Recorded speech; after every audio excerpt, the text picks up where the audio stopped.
Will SAS 145 change your IT documentation? The answer is yes. So we're going to take a look today at SAS 145. This is the standard that deals with risk assessment.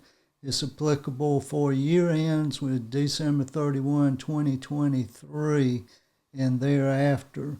So if you're doing one of those engagements, you need to pay attention to what we're about to discuss, because I think this will be an area that peer reviewers will be looking at in the future.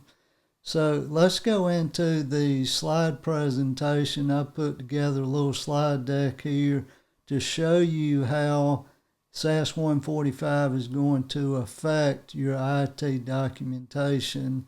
So on this slide, I'm just giving you the name of the standard.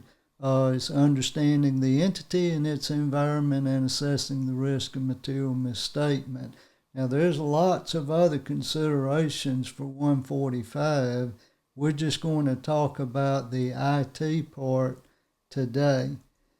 So let's go to the next slide, and we'll see, before we talk about IT, I want to make one point, and that's that under 145, your control activities for, say, accounts payable and receivables and other major transaction balances and cycles, for the control activities in those cycles and account balances, you've got to document the design and implementation of those controls.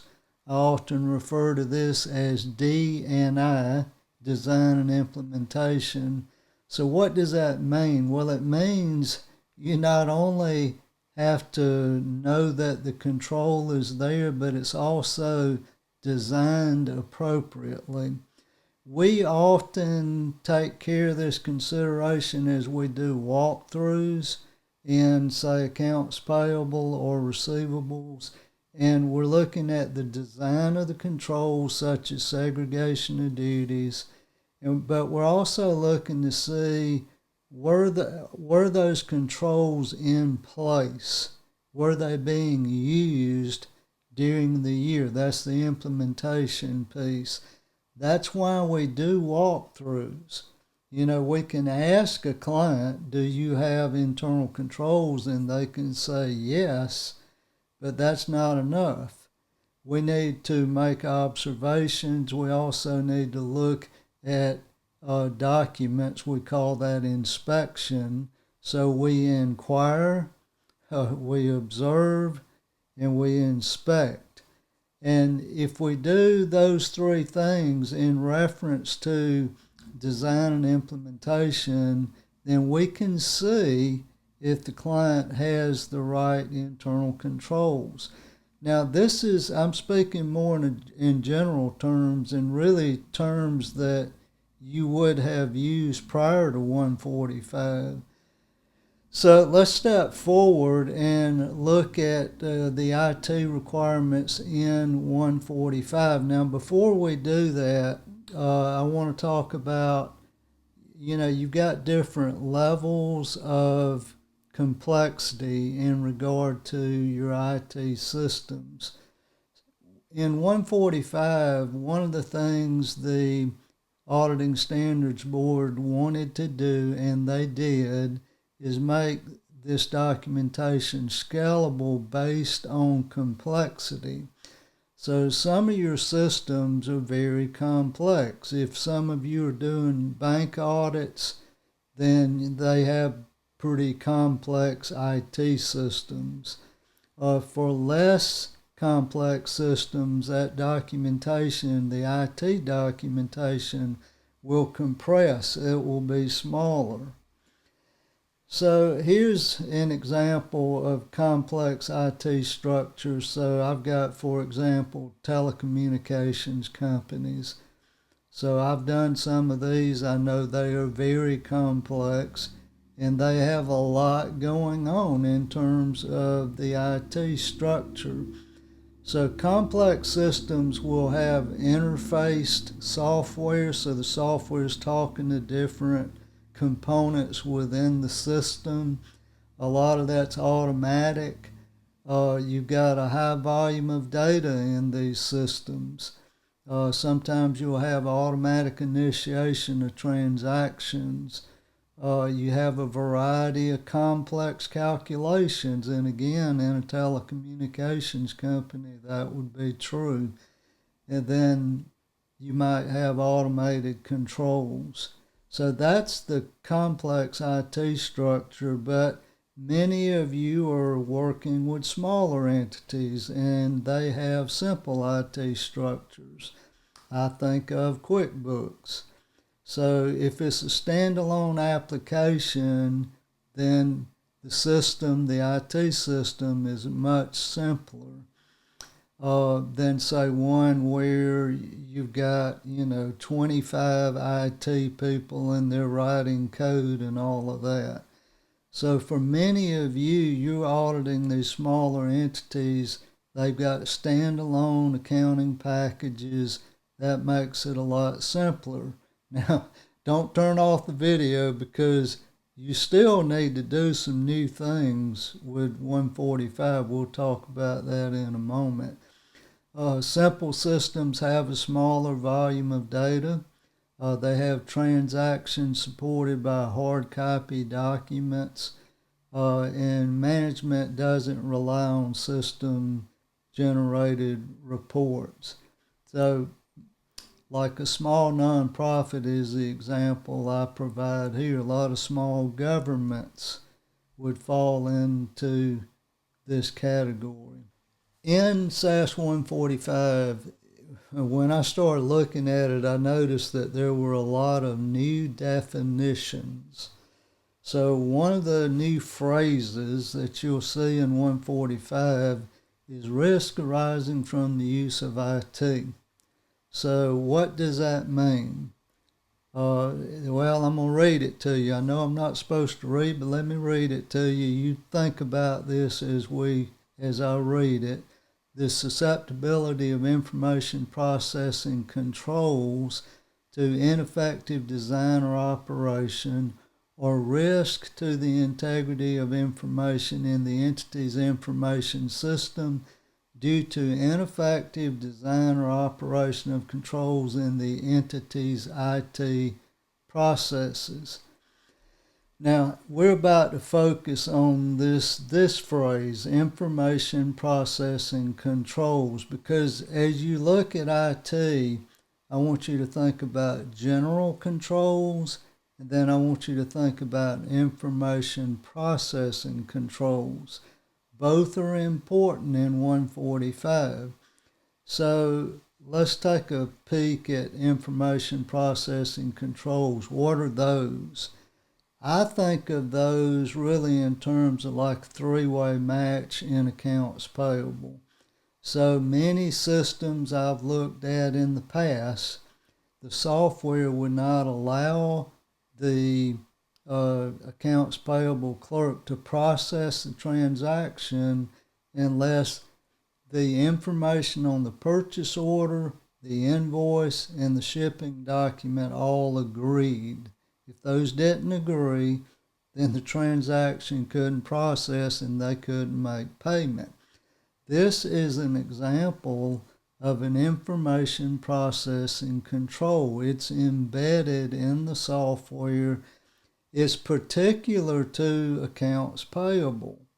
So if you're doing a walkthrough in accounts payable and you see this three-way match, you want to document that, and you want to do your D&I, the design and implementation. So you not only say, for example, there's a three-way match, but you actually watch the accounts payable clerk perform this, where they actually look at the three-way match and process a payment. So I said a moment ago, you can't get by just asking the question, and the question being, do you use a three-way match? You have to go beyond that, observe the client using this software in this manner, and you probably will be looking at some processed documents. So you're inspecting. For example, you might look at the cleared check. You might look at the purchase order. Now, it can be electronic, but you're still inspecting those documents. So we inquire, we inspect, we observe. And the combination of these three things will get you a lot of brownie points with your peer reviewer. So we said there are general controls, there are information processing controls. So let's take a look now at general controls. And those are, as you would expect, the broader type controls that kind of sit in the background. But even though they're in the background, they're highly important. Now, the first one of these that comes to my mind is passwords. So I had a CPA contact me this week, and she was saying, but all of my clients use QuickBooks, so I don't have to do anything different, right?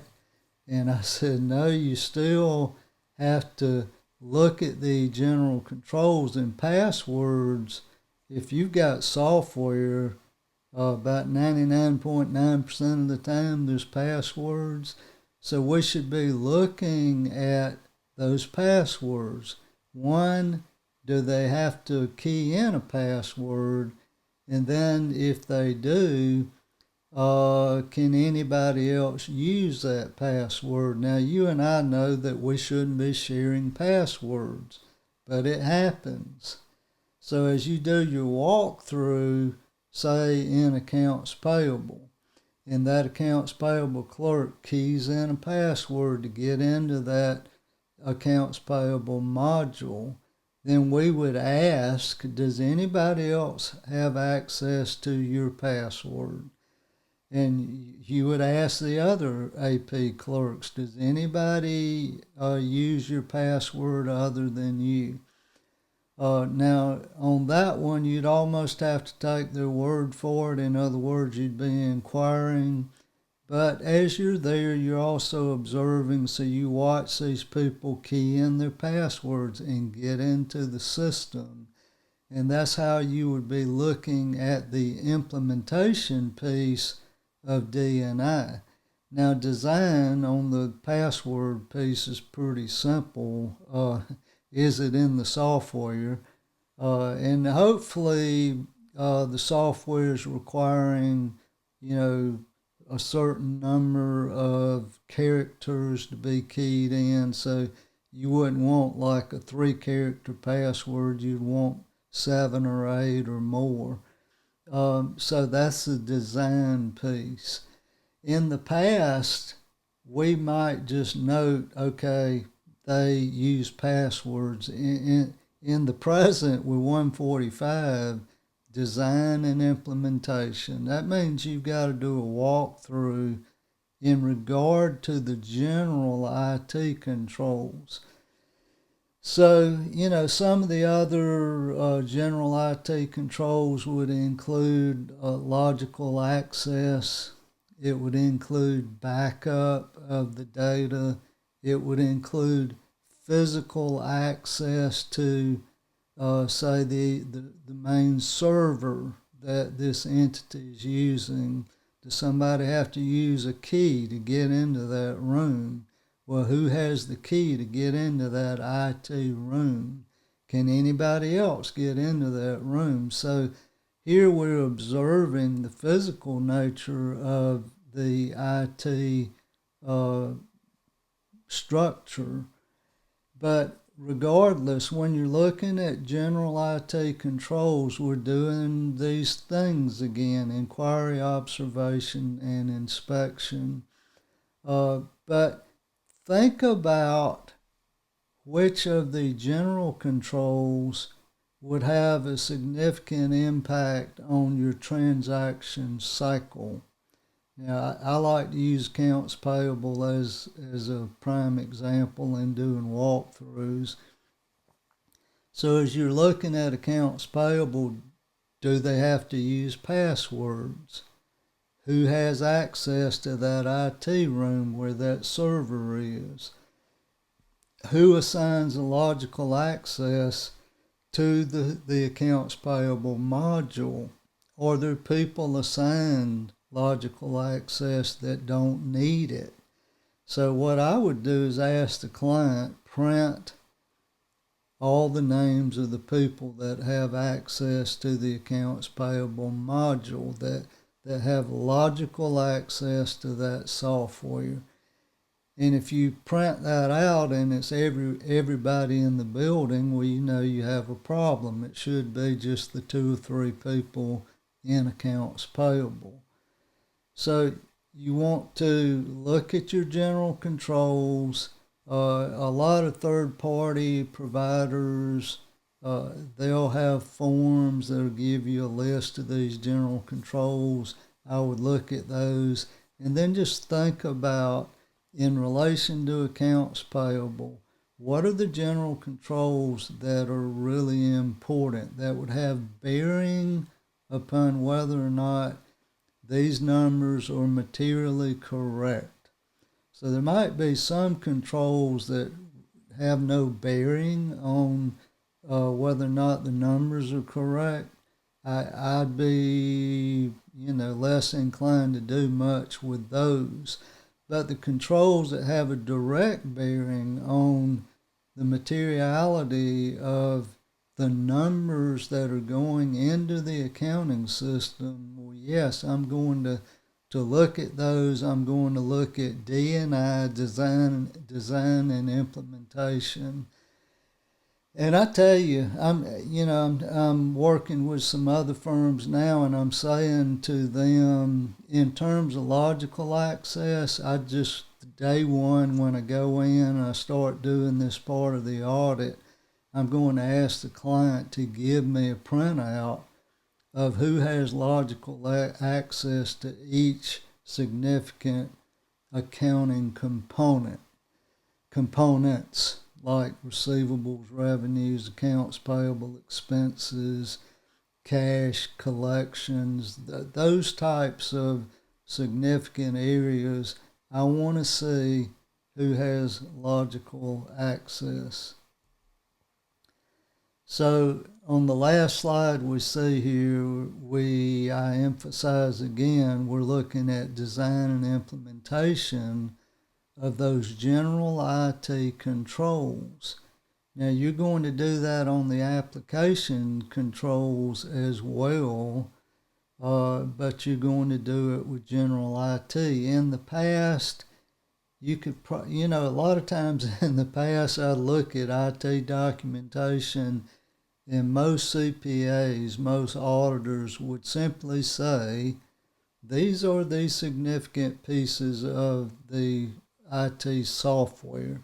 And then they would say the client has no access to the code in the software. In other words, they couldn't change the software itself.